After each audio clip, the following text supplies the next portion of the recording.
He looked at me with eyes that carried a truth I wasn't ready to face. That's how it began, the moment I realized my dog knew something I didn't. He wasn't just looking at me, he was telling me. For years, he had been my shadow. From the day I brought him home as a tiny puppy, clumsy paws sliding across the kitchen floor, to the quiet nights when he curled against me while the world outside fell apart. He was there, my constant, my heartbeat outside my chest. He had a way of making the world softer, his tail wagging when I came home, his nose nudging my hand when I felt broken, his warm weight against my legs, reminding me I wasn't alone. To anyone else, he was just a dog, but to me, he was the closest thing to unconditional love I had ever known. And maybe that's why I didn't notice the changes right away. At first, it was subtle. He would sit longer at the doorway, staring at me when I left, as if memorizing me. His naps stretched longer, his playfulness slowed. I told myself it was age, nothing more. But there was something in his eyes, something I couldn't name. I remember one evening especially. I had been crying silently in the kitchen, hands covering my face, life weighing heavier than I could carry. I felt a gentle nudge against my knee. When I looked down, he wasn't wagging his tail like usual. He was just still, his eyes locked on mine, as if he understood every word I couldn't say. And then he licked my tears away, slowly, deliberately. It was his way of saying, I know, I'm here. Looking back, maybe he was already preparing me. The bond we shared wasn't built in grand moments. It was in the little things, the muddy paw prints on the carpet after the rain, the way he'd sit by the bathroom door waiting for me, the mornings when he'd jump on the bed and insist on being the first thing I touched that day. There were days when I thought I was the one protecting him, feeding him, walking him, giving him a home. But now, as I remember those eyes so full of knowing, I realize maybe he had always been the one protecting me. The night that changed everything began quietly, too quietly. He didn't meet me at the door like he always did. He didn't bark or spin in circles with excitement. Instead, I found him lying on his bed, his head resting on his paws, eyes fixed on me. He didn't move, not even when I called his name. When I knelt beside him, he lifted his head just enough to press it against my chest. His breathing was slower, heavier, as if every inhale was borrowed time. And then I felt it. That look again. The same look from the kitchen, from the doorway, from all those silent moments. It was as if he was saying, I know. You don't have to be afraid. I'm ready. But I wasn't. How do you prepare for the end of something that shaped your entire heart? That night, I barely slept. I sat on the floor beside him, running my hand across his fur, memorizing the warmth, the rhythm of his breathing, the way his paw twitched in his sleep like he was still chasing something in his dreams. And every so often his eyes would open, finding mine in the dim light of the room. There was no fear in them, only peace, a peace I didn't yet understand. I didn't know it then, but that night was the beginning of his last goodbye. The morning after felt strange. Usually he would wake me before the alarm, a cold nose pressed against my hand, or a gentle paw scratching at the blanket, insisting I start the day with him. But this time, the room was quiet, too quiet. I turned and saw him still lying in the same spot, his chest rising and falling slowly, like waves losing strength before reaching the shore. For a moment, fear gripped me. I rushed to him, whispered his name. His ears twitched, his tail gave a faint wag, but he didn't get up. I sat beside him, stroking his fur. It was softer than ever, maybe because I was paying closer attention. I noticed the gray around his muzzle, the way his once bright eyes seemed heavier. And yet, when he finally looked at me, there was that same unshakable calm, a calm that made no sense. I made him breakfast like always, his favorite, chicken mixed with rice. He sniffed it, licked it once, then pushed it away with his nose. That's when the truth began to press harder against my chest. He wasn't hungry, not anymore, but instead of panicking, I just sat there, watching him. And that's when I noticed something I had overlooked before. He was studying me. Every movement I made, every breath I took, his eyes followed. It was as if he was memorizing me, and memories began to flood back, uninvited. I saw the day I first brought him home, a ball of fur too small to climb the stairs. He had stumbled and cried until I scooped him up in my arms, where he instantly fell asleep against my chest. That was the first night I realized dogs don't just live with you, they live in you. Then came the memories of our walks in the park, the way he used to pull on the leash, desperate to chase every bird, every leaf, every shadow. I used to laugh, annoyed sometimes at his stubbornness, but now I would have given anything to feel that tug one more time. As the hours passed, he didn't move much. He just stayed close. If I went into another room, I would hear the slow shuffle of his paws behind me, determined not to let me out of sight. He would settle wherever I was, sometimes at my feet, sometimes with his head resting on my lap. It felt like he knew something I didn't, like he was the one making sure I wasn't left alone. That night, as the house grew dark and silent, I sat with him again. I whispered to him, even though I wasn't sure he understood. I told him stories about when he was a puppy, about the time he ran straight into the lake without hesitation, shocking everyone watching, about the nights he would sleep pressed so close to me that I could feel his heartbeat syncing with mine. He didn't respond with wagging or barking. He just looked at me, steady and unwavering. And then came a moment I'll never forget. He lifted his head slowly and placed his paw on my hand. Not by accident, not as a trick, but with intention. His paw was warm, trembling slightly, but his eyes stayed locked on mine. It felt like he was saying, "I know you're scared, but I'm still here." My throat tightened, tears slipped down before I could stop them. And just like before, he leaned forward and licked them away. It was slower this time, gentler, as if he was savoring the moment. I realized then that he wasn't asking for comfort, he was giving it. The night stretched on.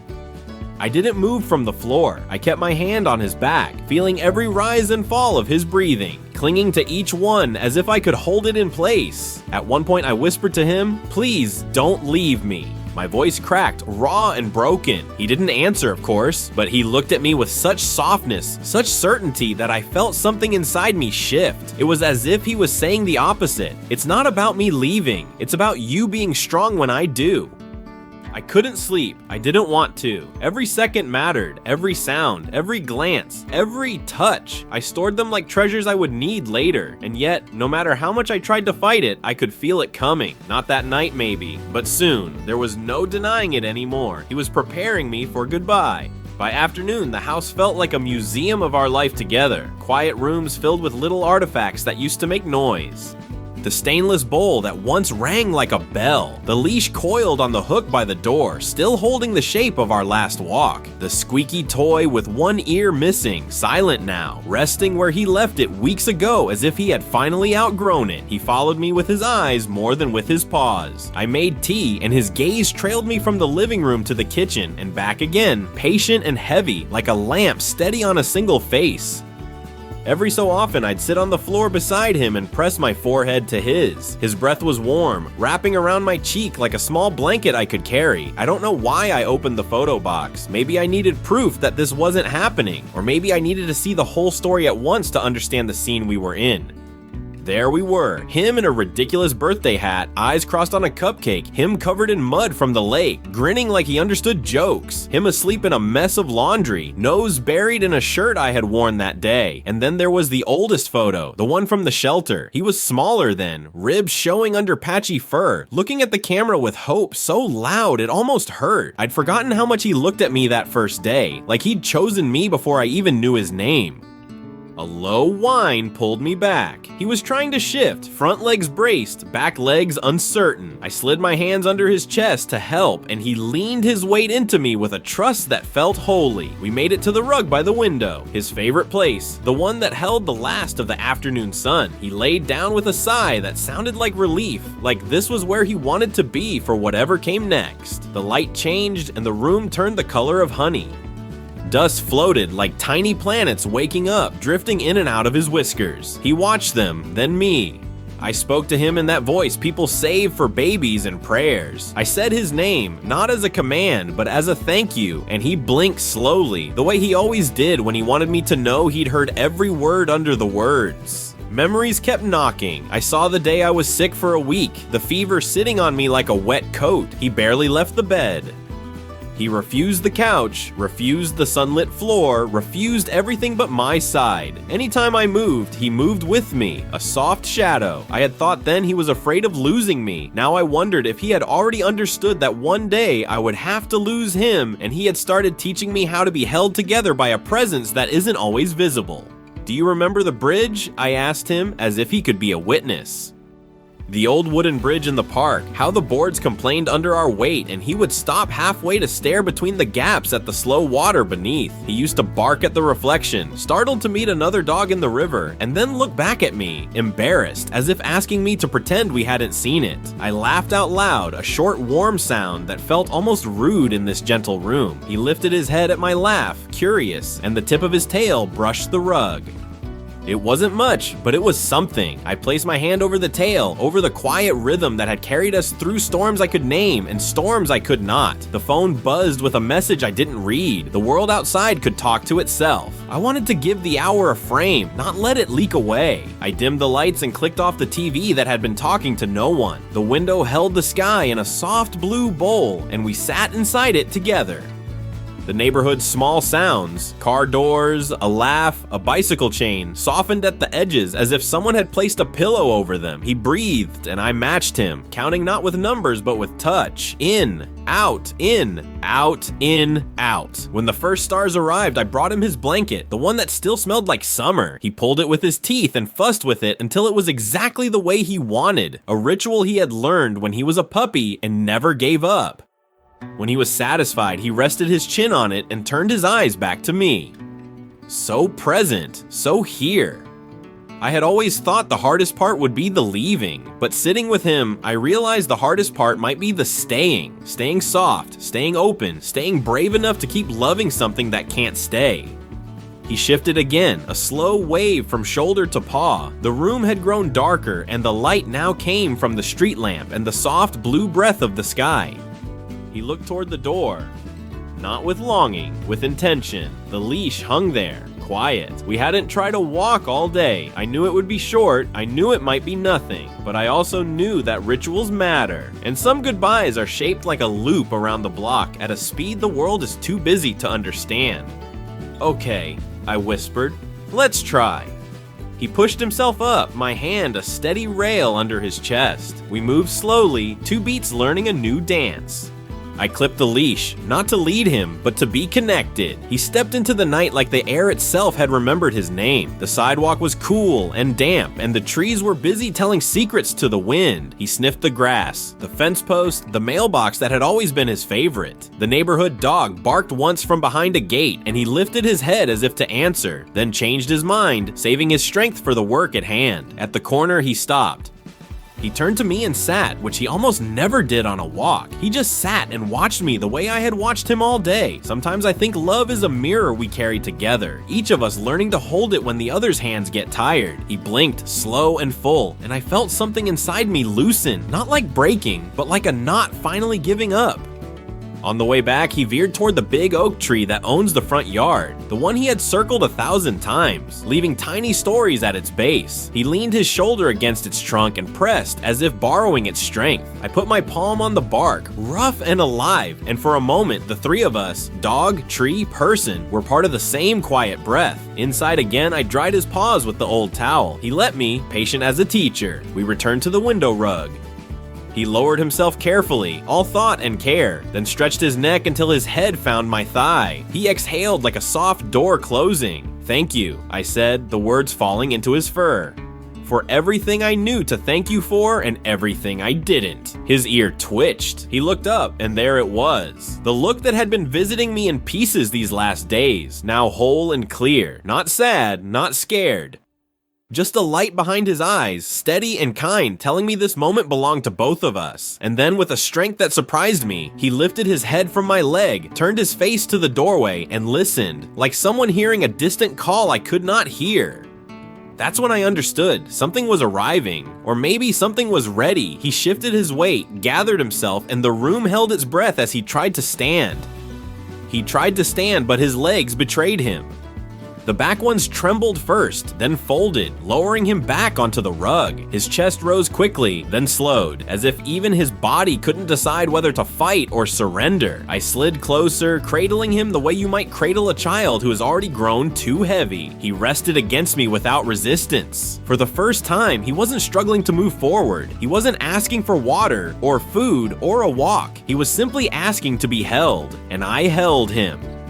The silence in the room wasn't empty. It was filled with every memory we had ever made, every laugh, every walk, every shared glance. It was as if the walls themselves were whispering back the sound of his bark, the thud of his paws on hardwood floors, the jingle of his collar echoing in a place beyond time. He lifted his head once more, straining to look at the door. I don't know what he saw or who he thought might be there.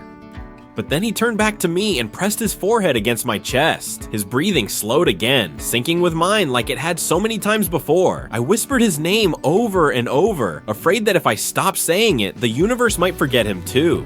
That night stretched endlessly, every second its own universe. I didn't dare close my eyes. I kept my hand moving across his fur, memorizing the ridges of his shoulders, the softness behind his ears, the tiny rise of his ribs. I wanted to gather it all, to lock it inside me so that nothing, not even death, could take it away. And then it happened. He shifted suddenly, pushing against me with surprising force, just enough to turn so that his face was level with mine. His eyes opened wide, not cloudy or dim, but clear, so impossibly clear it startled me. For a moment, it felt like he was younger again, like the puppy who had chosen me all those years ago.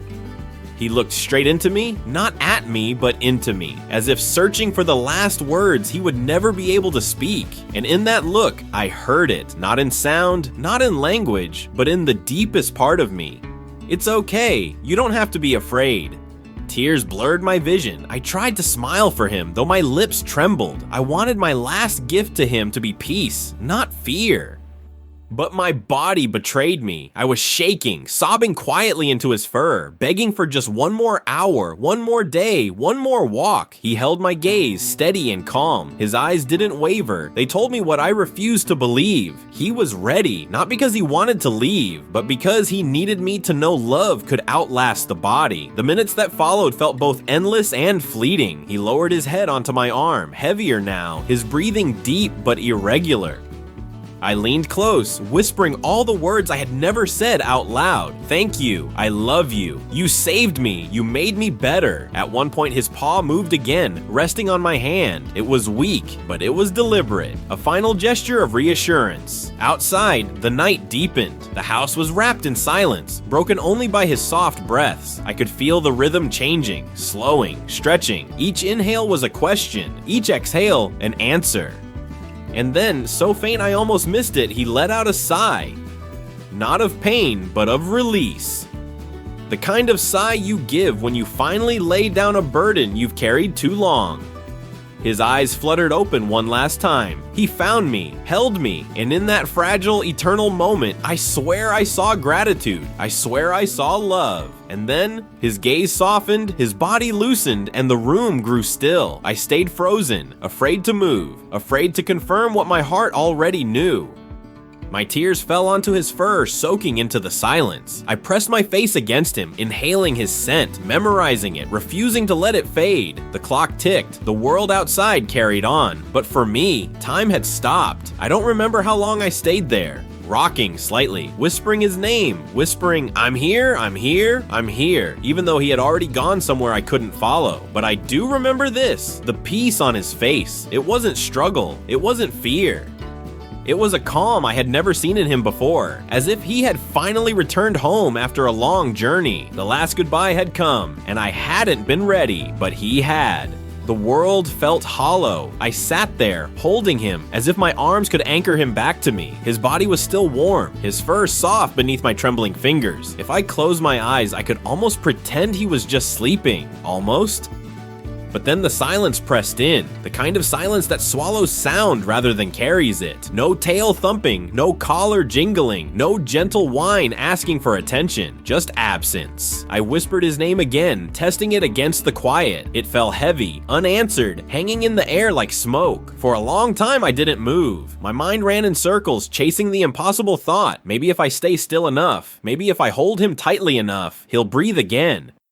I pressed my ear to his chest, desperate for the familiar drumbeat. Nothing, only the echo of my own sobs. And yet, somewhere inside me, I felt something shift. It wasn't relief. It wasn't acceptance. It was gratitude. Gratitude that his last breath had been here, with me. Gratitude that he hadn't slipped away alone in the night, searching for me. Gratitude that I had been given the gift of goodbye, even if I hadn't wanted it. I thought back to his eyes, the way they had locked on mine, so steady, so clear, that final message. It wasn't just goodbye, it was a promise that the love we shared wasn't ending here, in this room. It was moving somewhere I couldn't yet see. I leaned down and kissed the top of his head, right between his ears, the spot I'd kissed 1,000 times before. But this time, I whispered the words I had never been able to say until now. Thank you for choosing me. The memories poured over me like a tide. I saw the first time he chased a butterfly, ears too big for his head, tumbling over himself but always getting up again. I saw the day he ran into the waves at the beach, fearless, salt water dripping from his whiskers as he barked at the horizon. I saw the nights when I cried into his fur, and he didn't move, didn't flinch, just absorbed my sadness until I could breathe again. And I saw the look he gave me over and over in these last days. The look that had been preparing me when I hadn't even realized it. He hadn't been saying goodbye. He had been saying, I'll always be with you. I don't know how long I stayed there on the floor, cradling him. Hours, maybe. The room shifted from night to dawn, and the first light spilled gently across his fur. It caught the gray strands around his muzzle, turning them silver. For a moment, he looked almost angelic, as if the morning itself was blessing his journey.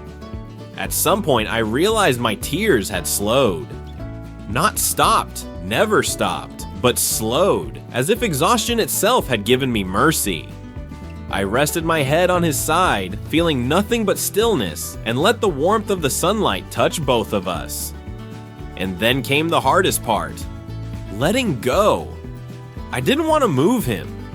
I didn't want to disturb the peace he had found, but I knew I couldn't keep holding on forever. My arms ached, my body stiff from the long night. Yet my heart screamed to stay frozen in that moment because moving meant accepting. I whispered to him again, "It's okay, you can rest now." My voice cracked, breaking on the words. It was the same thing he had told me with his eyes. Now, somehow, I was learning to tell it back. I laid him gently on his blanket, the one that smelled like summer, the one he had fussed with just hours before. I tucked it around him, the way you tuck in a child after a long day of play. My hands lingered on his fur, afraid to lift away, afraid of the emptiness that would follow. And when I finally pulled back, I saw him differently. He wasn't just the body I loved. He was every memory, every laugh, every tear. He was woven into me in ways that couldn't be undone. His body was gone, but his presence filled the room even more than before. I closed my eyes and remembered his last look, that silent message, that peace. It didn't erase the pain, but it softened it.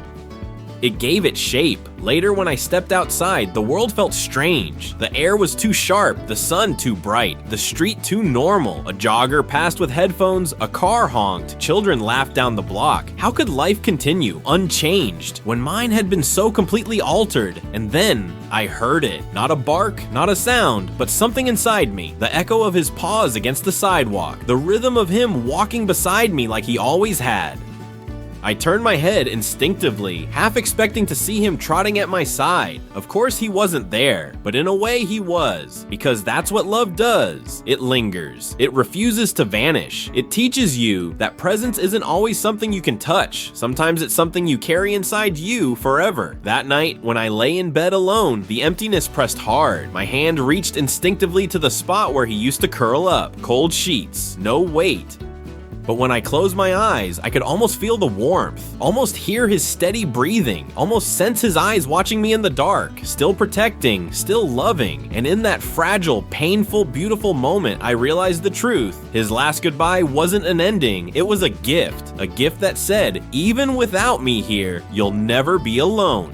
The days that followed felt unreal. The house was the same, yet nothing inside it sounded the way it used to.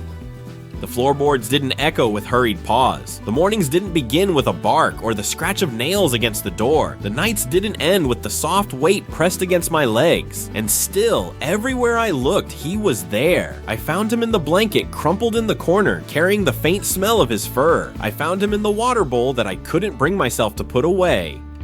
I found him in the silence, in the absence, in the way my heart kept waiting for sounds that would never come. People told me time would ease the pain, but I didn't want time to erase him. I wanted the ache, because the ache meant he was still here in some way. Grief, I realized, is love with no place to go. One evening, I sat by the window where he had loved to lie in the fading sun. The rug still held the shape of his body, as if the light itself remembered.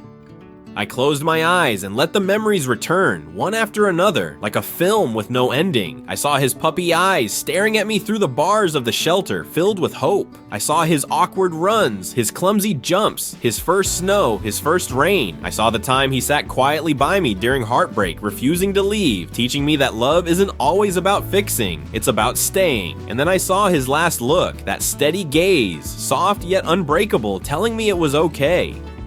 That love was bigger than this moment, bigger than this life. That what we had built together didn't end when his body stopped breathing. It carried on inside me. Sometimes I wonder, do dogs know when it's time? Do they sense it in their bones, in the rhythm of their hearts? Or do they simply trust us enough to tell us goodbye in ways we can understand? I don't know the answer. I may never know, but I do know this. His goodbye wasn't a surrender. It was a lesson.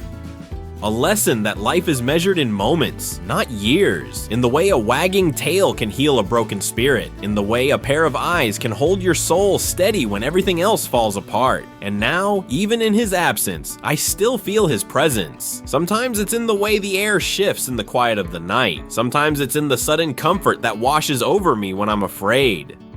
Sometimes it's in the dreams where he runs freely again, young and strong, looking back at me as if to say, "See, I told you I'd always be here." I still keep his collar on the shelf. The tags jingle softly when I touch it, a fragile music that reminds me of walks under golden autumn leaves and summer evenings filled with laughter. I still whisper his name into the empty rooms, not to call him, but to remind myself that love spoken out loud never disappears. There are moments when the grief surges fresh, as if he just left yesterday, but then I remember that grief is simply proof of how deeply we loved, proof that what we had was real, unshakable, eternal in its own way, and so I carry him, not in my arms anymore, but in my heart, in every step I take, in every smile I manage after tears, in every moment I choose to love again despite the risk of pain, because that's what he taught me, that love is worth it even when it hurts. Especially when it hurts. Sometimes, late at night, I sit outside under the stars. I look up and wonder if he's out there, running somewhere I can't see, waiting for me the way he once waited by the door. And in the stillness, I imagine his eyes again, the final look he gave me, the one that said everything words could not. And even now, I can't decide. Was he waiting for me, or was I the one who had always been waiting for him?